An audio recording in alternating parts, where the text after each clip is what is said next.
8400 çay var. Azərbaycanın bütün çayları hansı hövzəyə aiddir? Daxili axarsız hövzəyə aiddir. Yəni okean hövzəsinə çıxışı mövcud deyil. Ən iri çaylarımız Araz çayları. Kür çayı paytaxtdan keçən çaylara aiddir ifadəsi. Doğru. Hansı paytaxtdan keçir? Tbilisi şəhərindən keçir. Tamamilə doğrudur. Kür çayının keçdiyi neçə ölkədən keçir? Ölkə. Keçdiyi ölkə. 3 ölkədən keçir. Türkiyə, Azərbaycan. Bəli. Stoplayıcı hövzəsinə daxildir deyəndə hansı ölkələri əlavə edirik? Ermənistan və yox, İran əlavə edirik də. İrandan çünki Araz çayının qolları var. Deməli, keçdiyi ölkələrlə yanaşı 3 ölkədən keçir. 2 ölkəni də əlavə edirik. Deyirik ki, stoplayıcı hövzəsi 5 ölkə aid. Göyçə görə Xəzərin stoplayıcı hövzəsinə aiddir. Kürün stoplayıcı hövzəsinə aiddir. Doğru ifadədir. Kür çayının qidalanmasında birinci yeri tutur. Qar, ikinci yeri yeraltı, üçüncü yağış. Bəli. Əslən, o əzlər dəstəkləmişsiniz, onlar mən əzlər bilmirəm. Yaxşı edirsən əslində, daha da. Yəni, beyin belə bir şeydir ki, çox məlumat olduqca genişlənir, yəni yaddaşı dolmur. Araz çayının qidalanmasında birinci yer tutan mənbə? Yeraltı sular, iki. Sonra ən axırda, hər ikisində ən axırıncı yağış tutur. İndi gəlin bunlara baxaq. Kürün ən bol sulu səviyyəsi və ən az sulu səviyyəsi hansı aydır? Bol sulu. Sentyabrda. Bəli. Asma, bəli. Aprel, sentyabr, may, avqust aylarında bəli. Bol sulu və aşağı səviyyəli vaxtlardır. Belə, sonra Azərbaycanda bu çay yeraltı sularla qidalanır. Üzərində su anbarları mövcuddur. 4 inzibati rayondan keçir. Tərtər çayı, tamamilə doğrudur. Tərtər çayı keçdiyi rayonları sadalayaq. Kəlbəcədən başlayır. Sonra yenidən inzibati rayon adını sadılan Ağdərə. Sonra öz adı Tərtər və Bərdədə Kürə qovuşur. Tərtər çayı Kürü necə qoludur? Sağ qolu hesab edilir, tamamilə doğrudur. Tərtər çayının qidalanmasında üstünlük təşkil edən mənbə yeraltı sulardır, çünki vulkanik yerlərdən başlayır. Vulkanik yerlərdən başlayan digər yeraltı suların Həkəri çayı tamamilə doğrudur. Həkəri çayı stoplayıcı hövzəsi 2 ölkədə yerləşir ifadəsi. Doğru ifadədir, tamamilə doğrudur.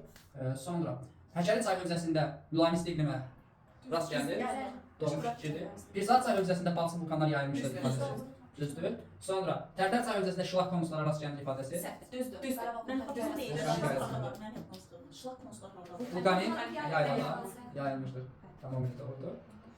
Sonra deyək, Toxu çayı erozya bahisi okean səviyyəsindən yuxarıda yerləşir. Qabri çayı hövzəsində arid denudasiyon ilə formalarına rast gəlir. Doğrudur. Gilan çayı və Usar çayının qidalanmasında eyni mənbə özünü təşkil edir. Köndələn çay, Ağsu çayı və Astara çayının qidalanmasında eyni mənbə özünü təşkil edir. Yağış sularıdır. Əla, tamamilə doğrudur. Usar çayı hövzəsində su buzlaq düzənişlərinə rast gəlir. Düzdür, Böyük Qafqazın şimal şərqində var. Tamamilə doğrudur. Qamıq çayının erozya bazisi okean səviyyəsində yuxarıda yerləşir. Düzdür. Qamıq çayının mənsəbi Qax inzibati rayonunda yerləşir. Mingəçevir Samar hansı rayondur? Şəki, Yevlax, Qamıq. Mingəçevir inzibati rayonu yoxdur, Mingəçevir şəhərdir.